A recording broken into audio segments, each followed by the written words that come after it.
Argentina se convirtió en el primer país de Latinoamérica en reconocer a las identidades no binarias a través del Decreto Presidencial 476/2021.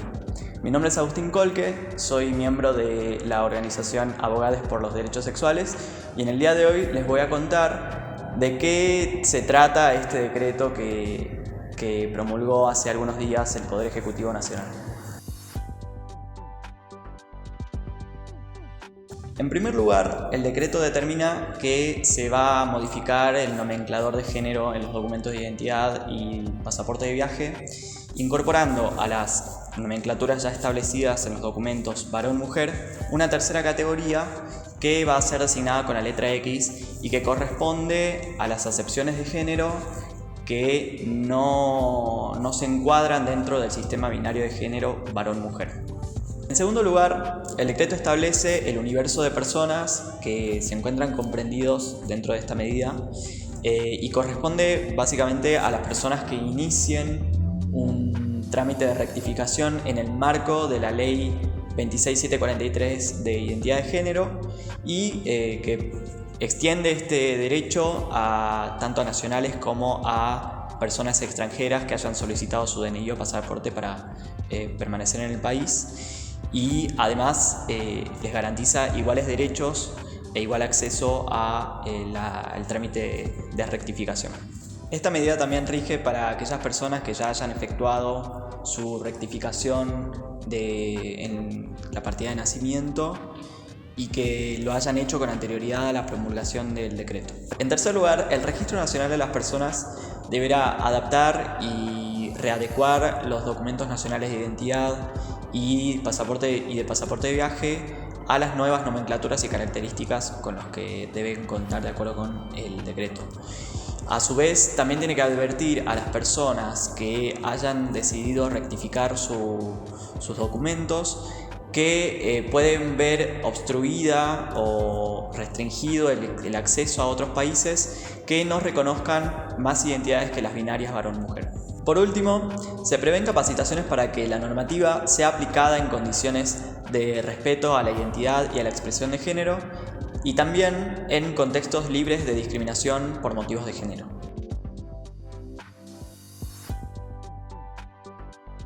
Las razones esgrimidas por el Poder Ejecutivo Nacional para avanzar con esta modificación en las marcas de género de los documentos de identidad y de viaje pueden resumirse en dos.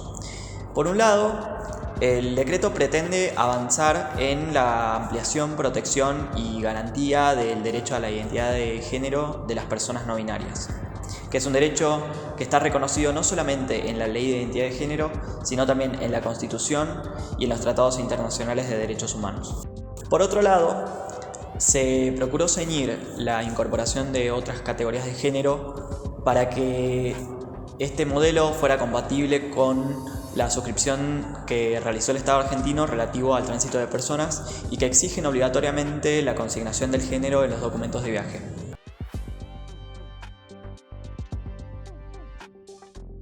Antes de la promulgación del decreto que estamos comentando, se dictaron distintos pronunciamientos administrativos y judiciales que tendieron a ampliar o restringir el derecho a la identidad de género de las personas no binarias. En algunos casos, la pretensión que perseguían estas personas era consignar su género de una manera diferente en los documentos de identidad y de viaje, y en otros casos simplemente consistía en quitar de estos documentos y de las partidas de nacimiento la referencia al género o al sexo en dichos instrumentos. Un caso emblemático en materia de derechos de las personas no binarias lo constituye el caso de Sai. Sai es una persona que acudió a Vosex para rectificar su partida de nacimiento y solicitar que se quiten de ella las referencias a su género.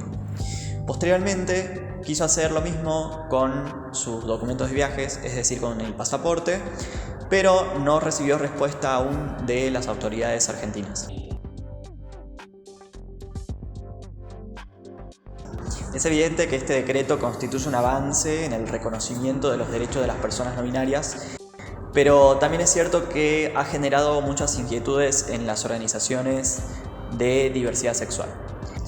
En mi opinión, lo que podemos decir respecto de este decreto es que abre un mundo de posibilidades que permitiría a futuro quizás replantearnos la manera en la que el Estado registra o intenta recabar información acerca del género de las personas. Se me ocurren 3 razones por las que el Estado podría querer recabar información acerca del género de las personas. Porque la pregunta central es esta: ¿por qué el Estado desea conocer o cuál es la finalidad que persigue al querer conocer de manera compulsiva el género de las personas? En primer lugar, el Estado querría conocer el género de las personas para analizar de manera estadística si existen desigualdades o si existen diferencias en el acceso a ciertos derechos y a ciertos recursos, y de esta manera recabar información relevante y útil para tomar decisiones que conlleven a paliar esas desigualdades y a eventualmente erradicarlas. Sin embargo, tendremos que preguntarnos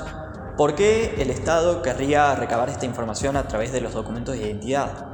¿Por qué no hacerlo a través, por ejemplo, de censos o encuestas, que además son herramientas mucho más útiles y mucho más ricas en cuanto a recolección de datos para identificar si existen desigualdades entre las personas de distintos géneros? En segundo lugar, el Estado podría querer recolectar información acerca del género de las personas como una manera de reivindicar y responder a la demanda de autodeterminación y de reconocimiento legal y jurídico de esta autodeterminación de las personas, de manera tal que se permita dotar al trato digno, ¿no?, que estas personas se merecen a través de una documentación expedida por el propio Estado. Pero ¿por qué hacerlo de manera compulsiva? ¿Por qué no hacerlo de manera voluntaria? ¿Es posible pensar en una documentación mucho menos estandarizada en la que se pueda consignar el género conforme a la voluntad de la persona? Por último, se podría apelar, por ejemplo, a los compromisos internacionales que asumió el Estado argentino en materia de aviación civil, como de hecho lo hizo en el decreto, para decir que es obligatorio y es necesario que el género esté consignado en los documentos de identidad y pasaporte de viaje.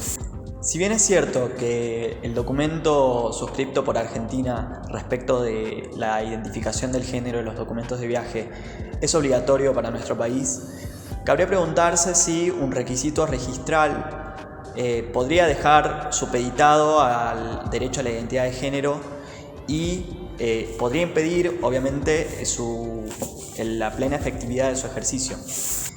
¿Pero acaso son reglas que no pueden ser cambiadas? ¿Por qué los estados no requieren información necesaria y relevante simplemente para regular el tránsito de personas entre un estado y otro?